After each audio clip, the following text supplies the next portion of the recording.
B2B Cambodia, the portal for business news in Cambodia.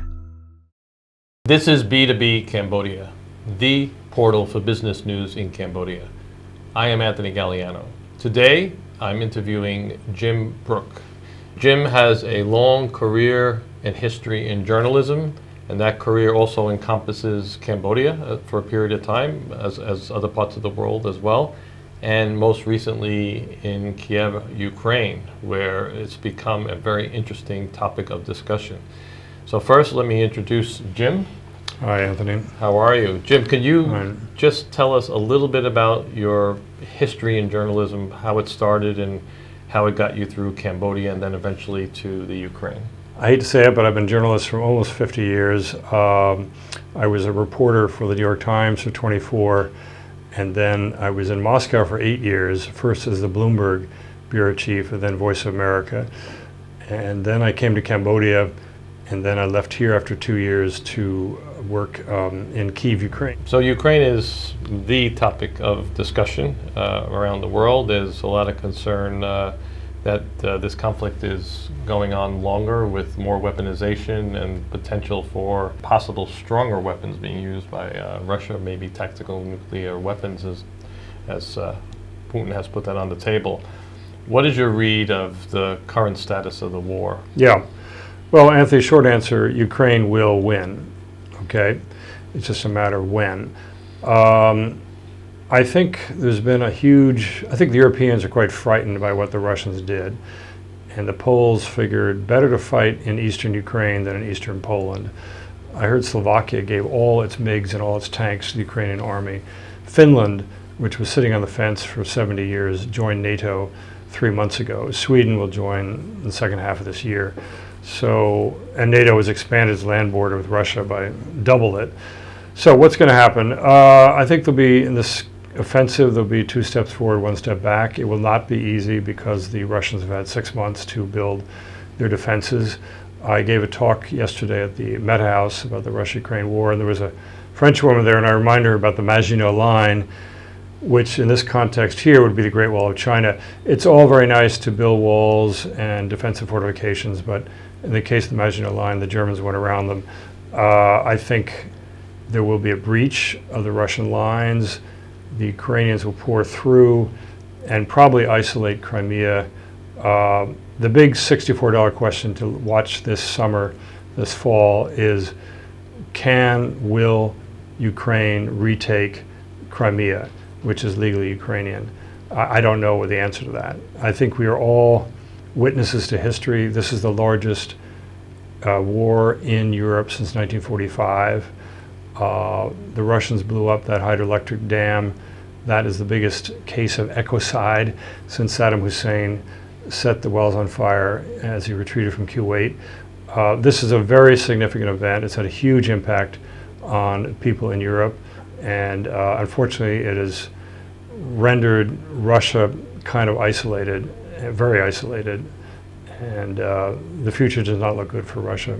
How has this affected the global economy, and what is the likelihood, again, if it's prolonged, how would it affect the economics in the region and in particular Cambodia? Yeah.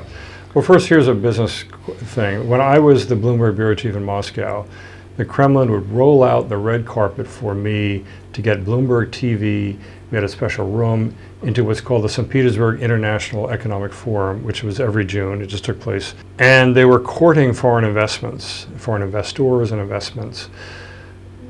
When this meeting took place last week, Putin used a microphone to basically threaten to throw nuclear weapons at Europe. So that's where we've changed. So on business, how will this affect the economy? We've seen this in the global south that grain importing countries, which is not Cambodia. I don't think Cambodia consumes a lot of grain, but Africa has really been hurt by the run up in grain prices because the Russians have cut off the Black Sea. The UN negotiated a certain number of ships to go through. The war is affecting the corn and wheat crop that will be coming off the plains, the steppes of Ukraine this summer. The blowing up of the dam deprives, I think, 10,000 square kilometers of irrigation. There's a big problem with mining, and at some point the Russians last year actually set fire to wheat fields. But the big problem is the bottleneck of trying to get the grain out. And everyone has a comparative advantage. Ukrainians and Russians, with their black soils, are and were some of the most efficient and cheapest grain producers. So they were keeping the price of corn and wheat low, especially in places like Egypt and big importers of grain. So that is an ongoing problem. What maybe there'd be some other tactics that Russia may play that may affect the oil price, since it is the gas station of Europe, and possibly interest rates as well. Russia was the gas station for Europe. After Putin pulled this stunt of invading his neighbor, the Germans turned around, and in the space of 9 months, they built 3 liquefied natural gas landing terminals on the German Baltic coast. Amazing engineering feat. To build 3 LNG landing terminals in the space of 9 months is extraordinary feat. And now, in 1 year, Germany has largely kicked its addiction to Russian pipeline gas. This will be the legacy that Putin will leave to future generations, where Russia has lost its largest customer for its largest export, which is pipeline gas to Germany and the EU. You being sort of in touch with that part of the world, being out of Ukraine at that point, how's that affecting the Russian economy? Has the Russian economy fallen as expected, or is it still running on perfectly well engines? Well, it's hard to tell. There's been a lot of sanction busting. The Chinese and the Indians are buying oil at a tremendous discount.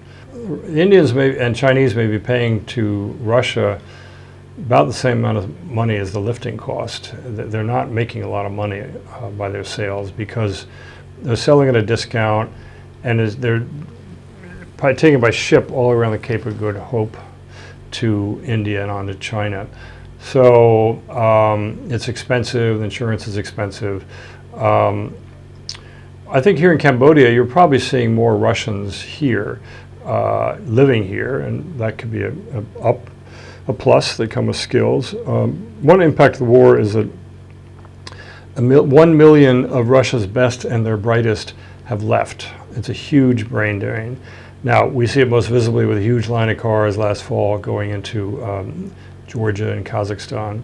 Any last words, especially to our Cambodian audience, about your return just for a brief time, but your optimism about the future of Cambodia? Yeah, I've only been here a few days, and I do obviously wish Cambodia well. I do see improvement. This new airport idea is very ambitious. 3 4-kilometer long runways, replacing the current airport, which only has 1 4-kilometer runway. It's what you might call an aspirational project, but it will be about the size in terms of square kilometers as the one over in Bangkok. So once again, I think Cambodia that's their yardstick, and maybe they're nipping at the heels of the Thai tourism industry. So yeah. Thank you for joining us. Good. Thank you, Anthony.